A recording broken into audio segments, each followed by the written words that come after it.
Tears are not human leakage, but they are heaven's language. కన్నీరు మనిషి యొక్క బలహీనత గుర్తు కాదు, కన్నీరు పరలోకం యొక్క బలమైన వర్తమానాలకు గుర్తు అని. ఈ రాత్రి యోసేపు జీవితంలో వాస్తవంగా 7 సార్లు, బైబిల్లో 7 అనే సంఖ్య సంపూర్ణత గుర్తు.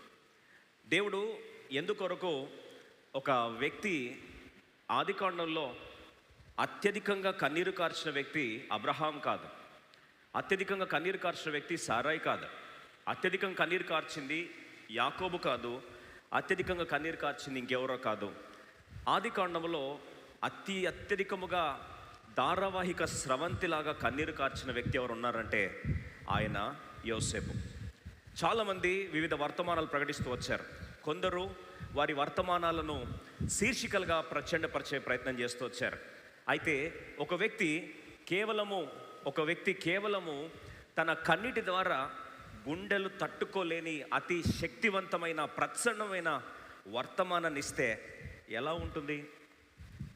ఆదికాండంలో ఒకవేళ ఆ వ్యక్తి యోసేపు కన్నీరు ద్వారా లోతైన వర్తమానాలు ఇస్తే ఎలా ఉండొచ్చు?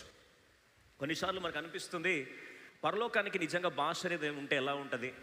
ఒకవేళ పరలోకం భాష ఎలా ఉంటుందో తెలుసుకోవాలంటే హన్నాను అడగాలి, అమ్మ పరలోకం భాష ఎలా ఉంటుందమ్మా అని. తను అంటది, కన్నీరు ద్వారా పరలోక రాజ్యం ఎలా కదిలింపబడుతుందో నన్ను అడగండి.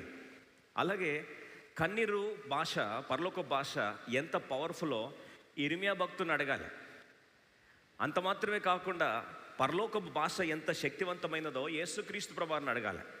చాలాసార్లు మన కన్నీరు పరలోకాన్ని కదిలించే శక్తివంతమైన ద్రవము అనే సత్యము మనందరికీ తెలిసిందే.